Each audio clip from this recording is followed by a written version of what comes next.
یہ ایک معزز کتاب ہے. ان الذين كفروا بالذكر لما جاءهم وانه لكتاب عزيز.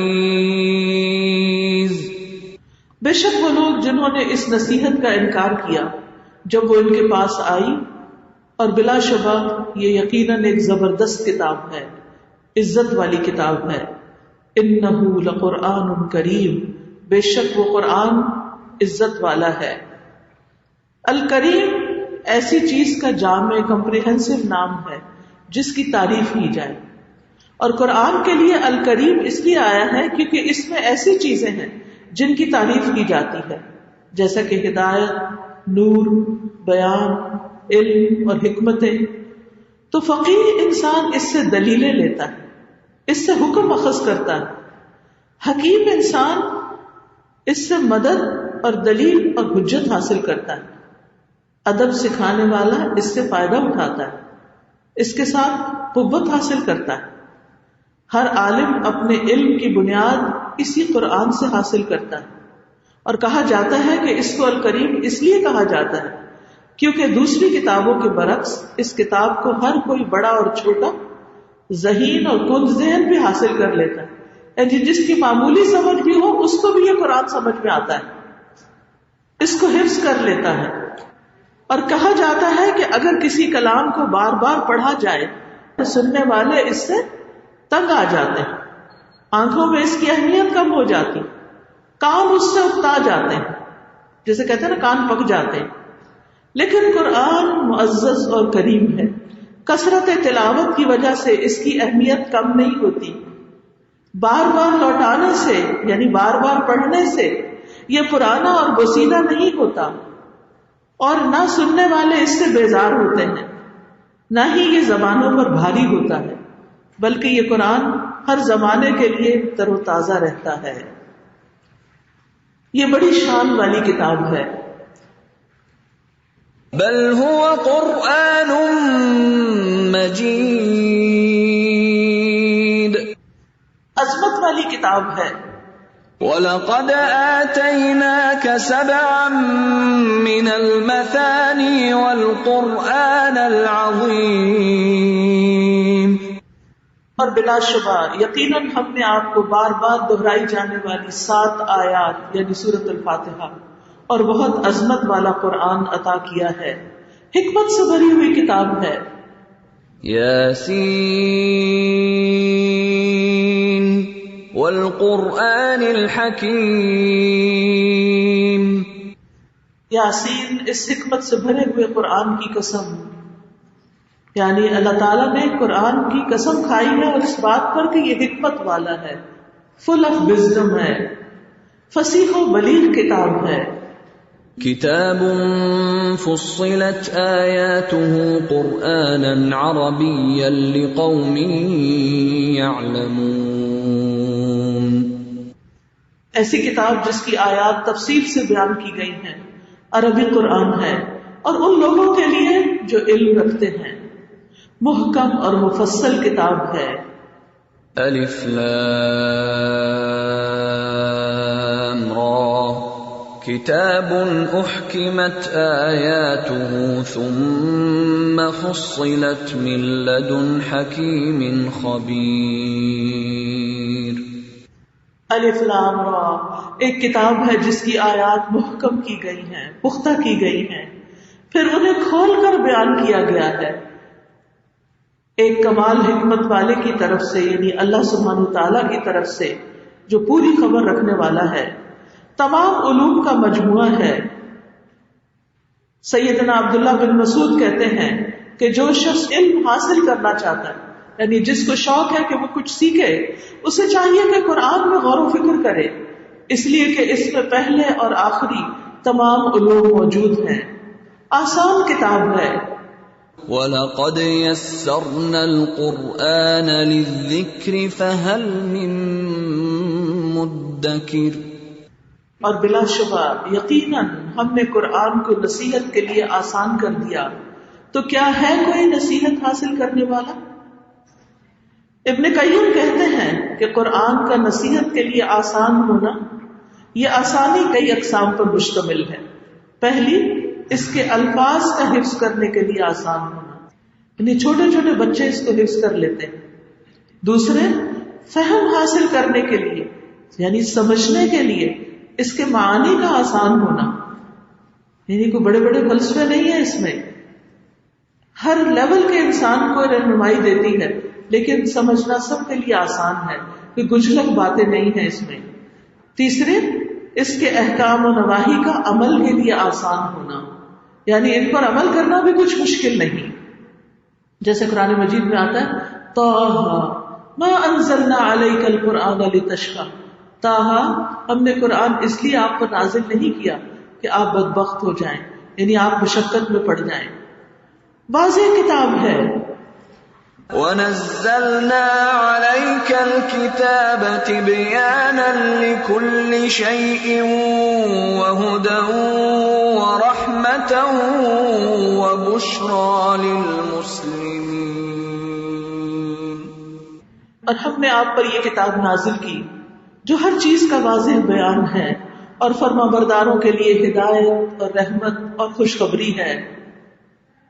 اور اللہ سبحانہ وتعالیٰ کا یہ جو قول ہے وَنَزَّلْنَا عَلَيْكَ الْكِتَابَ تِبْيَانًا لِكُلِّ شَيْءٍ، یعنی اس کتاب میں دین کے اصول اور فروع یعنی اصل حکم اور اس کی شاخیں، یعنی جیسے حکم ہے نماز پڑھنا تو فروع کا مطلب ہوتا ہے کہ کیسے پڑھیں، اس کے ارکان، اجزاء، شرائط وغیرہ، دنیا اور آخرت کے احکامات اور ہر وہ چیز جس کے بندے محتاج ہیں وہ واضح الفاظ اور نمایاں معانی کے ساتھ مکمل طور پر بیان کر دیے گئے ہیں، کیونکہ یہ قرآن ہر چیز کو کھول کھول کر بیان کرتا ہے.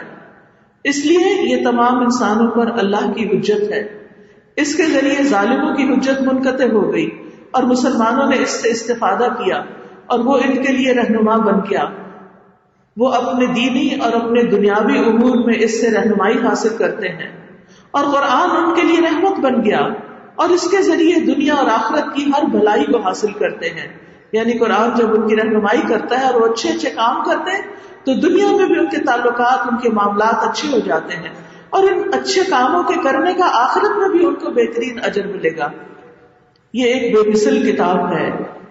قُلْ لَئِنِ اجْتَمَعَتِ الْإِنسُ وَالْجِنُّ عَلَىٰ أَن يَأْتُوا بِمِثْلِ هَٰذَا الْقُرْآنِ لَا يَأْتُونَ بِمِثْلِهِ وَلَوْ كَانَ بَعْضُهُمْ لِبَعْضٍ ظَهِيرًا. وَلَقَدْ صَرَّفْنَا لِلنَّاسِ فِي هَٰذَا الْقُرْآنِ مِن كُلِّ مَثَلٍ فَأَبَىٰ أَكْثَرُ النَّاسِ إِلَّا كُفُورًا. کہہ دیجیے اگر تمام انسان اور جن جمع ہو جائیں کہ اس قرآن جیسا بنا لائیں تو اس جیسا نہیں لائیں گے، اگرچہ ان کا بعض کا مددگار ہو. اور البتہ تحقیق ہم نے اس قرآن میں لوگوں کے لیے ہر طرح کی مثال پھیر پھیر کر بیان کی، مگر اکثر لوگوں نے کفر کے سوا ہر چیز سے انکار کر دیا. بشیرا و نذیرا، خوشخبری دینے والا اور ڈرانے والا ہے یہ قرآن. کتاب فصلت آیاته قرآنا عربیا لقوم يعلمون بشيرا ونذيرا فأعرض أكثرهم فهم لا يسمعون. ایسی کتاب جس کی آیات کھول کر بیان کی گئی ہیں، عربی قرآن ہے ان لوگوں کے لیے جو جانتے ہیں، بشارت دینے والا اور ڈرانے والا، تو ان کے اکثر نے منہ موڑ لیا ہے. اکثریت اس کی طرف توجہ نہیں کرتی، دنیا کے کام ہے سامنے، قرآن پیٹھ پیچھے ہے، بس وہ نہیں سنتے. یعنی قرآن پڑھنے اور سننے اور سمجھنے کے لیے وقت نہیں ہے. یہ کتاب سابقہ کتب یعنی تورات اور انجیل وغیرہ پر نگران ہے، یعنی ان میں جو مضامین آئے ہیں یہ قرآن بتاتا ہے کہ ان میں سے کیا صحیح ہے اور کیا نہیں ہے. وَأَنزَلْنَا إليك الكتاب بالحق مصدقا لما بين يديه من الكتاب ومهيمنا عليه. اور ہم نے آپ کی طرف یہ کتاب حق کے ساتھ نازل کی جو اپنے سے پہلی کتابوں کی تصدیق کرنے والی اور ان پر نگران ہے. سابقہ کتابوں کے مقابلے میں قرآن کی فضیلت کیا ہے؟ سیدنا واصلہ بن اسقع سے روایت ہے کہ نبی کریم صلی اللہ علیہ وسلم نے فرمایا مجھے تورات کی جگہ 7 ابتدائی طویل صورتیں دی گئی ہیں، مجھے زبور کی جگہ 100 آیات والی صورتیں دی گئی ہیں. انجیل کے بدلے مثانی وہ صورتیں جن میں آیات بار بار آتی ہیں، جیسے وَلَقَدْ يَسَّرْنَا الْقُرْآنَ بار بار آتا ہے، یا اسی طرح سورۃ الرحمن جیسے آتی ہے کہ فَبِأَيِّ آلَاءِ رَبِّكُمَا تُكَذِّبَانِ. اور وہ جو مفصل صورتوں یعنی سورت محمد سے لے کر اخیر تک فضیلت دی گئی ہے، یعنی اس کتاب میں وہ سب کچھ موجود ہے ہر اعتبار سے جو پچھلی کتابوں میں آیا تھا. اس کتاب نے اس سب کو ایک جگہ جمع کر دیا ہے. سابقہ کتب کے مقابلے میں قرآن کے اندر ایک وسعت ہے. سیدنا ابن مسعود رسول اللہ صلی اللہ علیہ وسلم سے روایت کرتے ہیں، آپ نے فرمایا پہلی کتابیں ایک باب موضوع پر اور ایک لہجے میں نازل ہوئی تھی، یعنی ایک ٹاپک کے متعلق اور ایک ہی لہجے ایک ہی ڈائلیکٹ میں. اور قرآن 7 ابواب 7 موضوعات اور 7 لہجوں میں نازل ہوا. اس میں تنبیہات وارننگز، احکام، حلال حرام، واضح احکامات یعنی فیصلہ کن، متشابہات اور مثالیں ہیں. یعنی یہ 7 چیزیں قرآن میں پائی جاتی ہیں. بس اس کے حلال کو حلال کر لو اور اس کے حرام کو حرام ٹھہراؤ. جس کا تمہیں حکم دیا گیا ہے وہ کرو اور جس سے تمہیں روکا گیا ہے اس سے رک جاؤ، اور اس کی مثالوں سے عبرت حاصل کرو اور اس کے محکم یعنی واضح احکام پر عمل کرو اور اس کے متشابہ پر ایمان لاؤ اور کہو کہ ہم اس پر ایمان لے آئے، سب کا سب ہمارے رب کی طرف سے ہے. تو یہ تھا ایک طرح سے قرآن مجید کا انٹروڈکشن. اب ہے قرآن کے ساتھ ہمارا تعلق.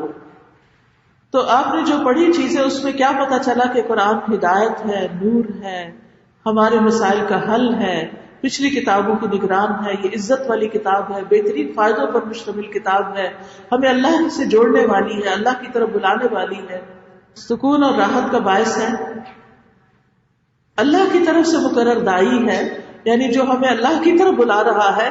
زندگی میں بہت سی ڈسٹریکشنز ہیں، مختلف لوگ مختلف چیزیں بتانے اور مختلف چیزوں کی طرف بلانے والے ہیں، تو یہ کتاب ہمیں ہر ایک سے روک کر اللہ کی طرف لے جاتی ہے.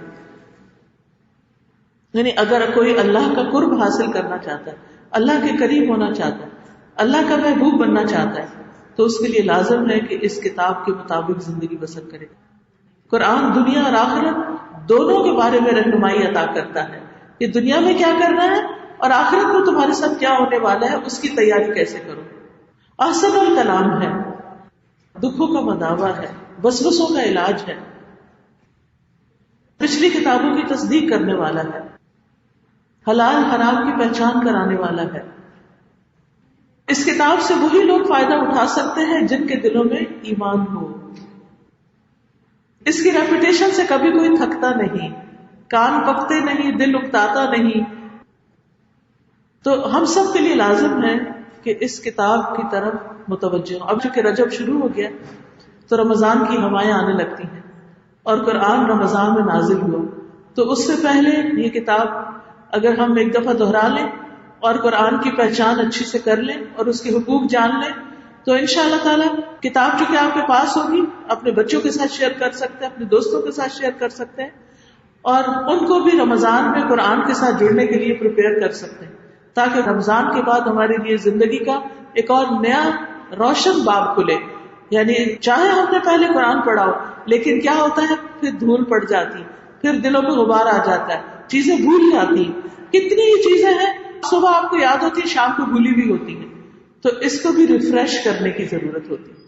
ٹھیک ہے، بلکہ میں یہ چاہوں گی رمضان میں اگر سب ایک اردو پڑھنے والوں کو یہ تحفہ بھیج دیں، تو جیسے ہم افطاریاں تو بھیجتے ہی ہیں، عید کے تحفے بھی دیتے ہیں، تو اس میں اگر رمضان کی مناسبت سے قرآن والی کتاب بھی بھیجے تو کوئی آیت، کوئی حدیث، کوئی چیز ان کے دل پہ اترے گی تو انشاءاللہ آپ کے لیے ثواب جاریہ ہوگا.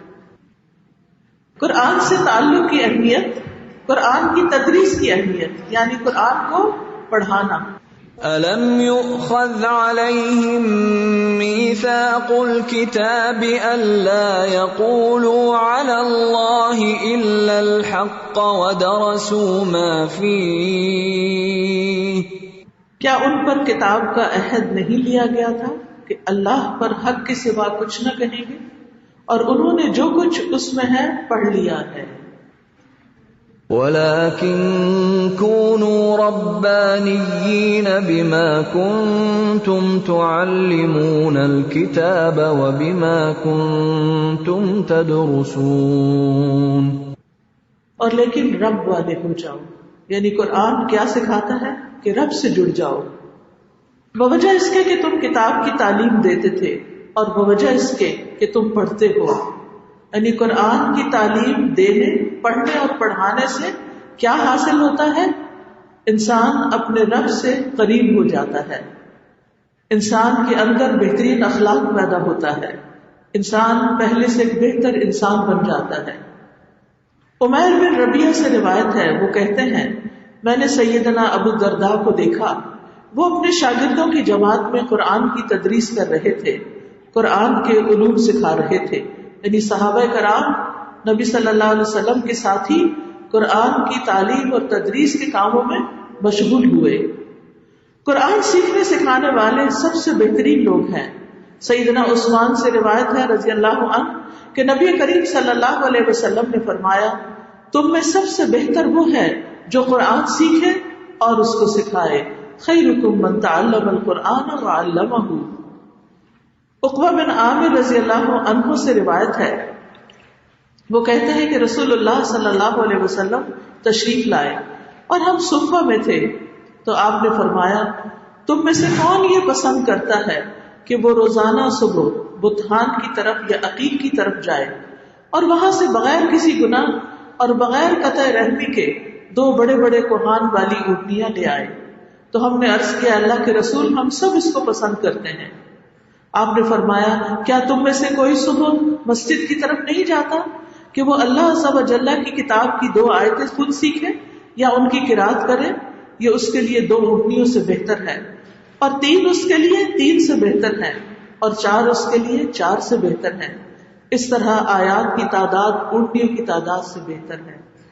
سبحان اللہ، کتنا بڑا اجر ہے کہ اگر انسان اپنے گھر سے نکلتا ہے، مسجد جاتا ہے اور قرآن کی 1 آیت سیکھتا ہے یا 2 آیتیں سیکھتا ہے یا 3 آیتیں سیکھتا ہے تو وہ 3 اونٹنیاں گھر لانے سے زیادہ قیمتی ہیں.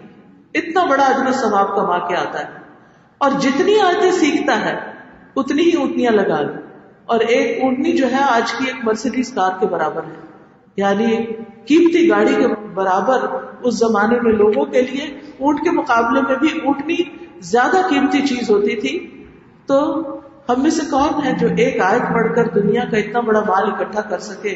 لیکن ظاہر ہے کہ اس قرآن کو پڑھنے کا اجر ہمیں فوری دنیا میں جب نہیں ملتا تو ہم اس کی ویلیو نہیں سمجھتے، لیکن اپنی آخرت کے لیے اتنا بڑا بڑا ذخیرہ کر رہے ہیں وہ لوگ جو اس قرآن کو سیکھنے کے لیے نکلتے ہیں. پھر وہ اللہ کے خاص لوگ ہوتے ہیں جو قرآن پڑھتے پڑھاتے ہیں.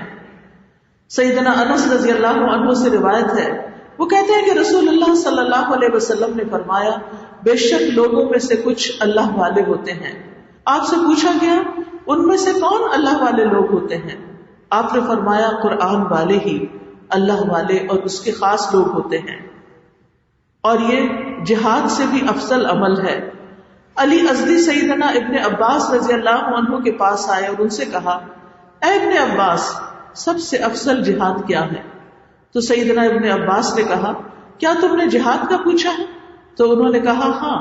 تو سیدنا ابن عباس نے کہا کیا میں تمہیں وہ بات نہ بتاؤں جو تمہارے لیے جہاد سے بھی زیادہ بہتر ہے؟ تم کسی مسجد میں جاؤ، وہاں قرآن پڑھو اور فقہ سیکھو. یعنی بہت بڑا کام ہے یہ، اس کو معمولی نہ سمجھو. نبی کریم صلی اللہ علیہ وسلم کی قرآن کو تھامنے کی وصیت. طلحہ بن مصرف کہتے ہیں کہ میں نے سیدنا عبداللہ بن ابی اوفا سے سوال کیا کیا نبی کریم صلی اللہ علیہ وسلم نے کوئی وصیت فرمائی تھی؟ انہوں نے فرمایا نہیں۔ میں نے عرض کی پھر لوگوں پر وصیت کرنا کیوں فرض کیا گیا ہے؟ انہیں اس کا حکم کیوں دیا گیا ہے جبکہ آپ نے خود کوئی وصیت نہیں فرمائی؟ انہوں نے کہا آپ صلی اللہ علیہ وسلم نے کتاب اللہ پر عمل کرنے کی وصیت فرمائی تھی، یعنی ظاہر ہے کہ انبیاء کوئی ورثہ نہیں چھوڑتے، اپنے پیچھے مال و دولت نہیں چھوڑتے، تو آپ نے مال و دولت کے بارے میں وصیت نہیں کی، لیکن لوگوں کو کیا وصیت کی کہ وہ قرآن کو مضبوط پکڑ رکھیں۔ پھر قرآن کو مضبوط پکڑنے کے لیے خواتین کو اس سے تعلق قائم کرنے کا حکم۔ وَقَرْنَ فِي بُيُوتِكُنَّ وَلَا تَبَرَّجْنَ تَبَرُّجَ الْجَاهِلِيَّةِ الْأُولَى وَأَقِمْنَ الصَّلَاةَ وَآتِينَ الزَّكَاةَ وَأَطِعْنَ اللَّهَ وَرَسُولَهُ انما يريد الله ليذهب عنكم الرجس اهل البيت ويطهركم تطهيرا واذكرن ما يتلى في بيوتكن من آيات الله والحكمة ان الله كان لطيفا خبيرا۔ اور اپنے گھروں میں ٹکی رہو اور پہلی جاہلیت کی زینت ظاہر کرنے کی طرح زینت ظاہر نہ کرو، اور نماز قائم کرو اور زکوٰۃ دو اور اللہ اور اس کے رسول کی اطاعت کرو۔ اے گھر والوں، اللہ تو یہی چاہتا ہے کہ تم سے گندگی کو دور کر دے اور تمہیں پاک کر دے، خوب پاک کرنا، اور تمہارے گھروں میں جو بھی اللہ کی آیات اور حکمت میں سے پڑھا جاتا ہے انہیں یاد کرو، بے شک اللہ نہایت باریک بین پوری خبر رکھنے والا ہے۔ قرآن انسان نہ صرف یہ کہ خود سیکھے بلکہ اپنے بچوں کو بھی سکھائے۔ علموا ولدک القرآن والقرآن سیعلمہ کل شیء، کسی دانا کا قول ہے اپنے بچے کو قرآن سکھا دو، قرآن اسے ہر چیز سکھا دے گا، یعنی پھر تمہیں اس کو ہر چھوٹی چھوٹی بات بتانی نہیں پڑے گی، اس کے اپنے اندر ایک کرائٹیریا، ایک میزان پیدا ہو جائے گا۔ ابن عباس کہتے ہیں کہ جب رسول اللہ صلی اللہ علیہ وسلم کی وفات ہوئی تو میری عمر 10 سال کی تھی اور میں نے محکم صورتیں پڑھ لی تھی۔ زید بن ثابت جب 11 سال کے تھے تب نبی کریم صلی اللہ علیہ وسلم مدینہ تشریف لائے تو وہ آپ کے لیے وہی لکھا کرتے تھے۔ اسی طرح قرآن کو بطور مہر دینا، یعنی قرآن کی تعلیم کا مہر دینا۔ جب شادی ہوتی ہے تو وہ جب ویلڈ ہوتی ہے جب مرد عورت کو مہر عطا کرتا ہے، لیکن اگر مرد کے پاس مال نہیں تو اس کی بجائے اگر وہ عورت کو تعلیم دے اور اس تعلیم کی اجرت مہر قرار پائے تو ایسا بھی ممکن ہے۔ سیدنا سہل بن سعد سے روایت ہے، انہوں نے کہا ایک خاتون نبی کریم صلی اللہ علیہ وسلم کی خدمت میں حاضر ہوئی اور اس نے کہا کہ اس نے اپنے آپ کو اللہ اور اس کے رسول کے لیے ہبہ کر دیا، تو آپ صلی اللہ علیہ وسلم نے فرمایا اب مجھے عورتوں سے نکاح کی کوئی حاجت نہیں ہے۔ ایک آدمی نے کہا اس کا نکاح مجھ سے کر دیں، آپ نے فرمایا اسے کپڑا لا کر دے دو، اس نے کہا میرے پاس تو وہ بھی نہیں ہے، آپ نے فرمایا پھر اسے کچھ تو دو، ایک لوہے کی انگوٹھی ہی صحیح۔ وہ بہت افسردہ ہوا کیونکہ یہ بھی نہ تھی، تو آپ نے فرمایا تمہیں قرآن کتنا یاد ہے؟ اس نے کہا فلاں اور فلاں صورتیں۔ آپ نے فرمایا میں نے تمہارا اس سے قرآن کی ان صورتوں پر نکاح کیا جو تمہیں یاد ہے۔ دوسری روایات سے پتہ چلتا ہے کہ اس شرط پر کہ وہ صورتیں اپنی بیوی کو وہ سکھا دے گا۔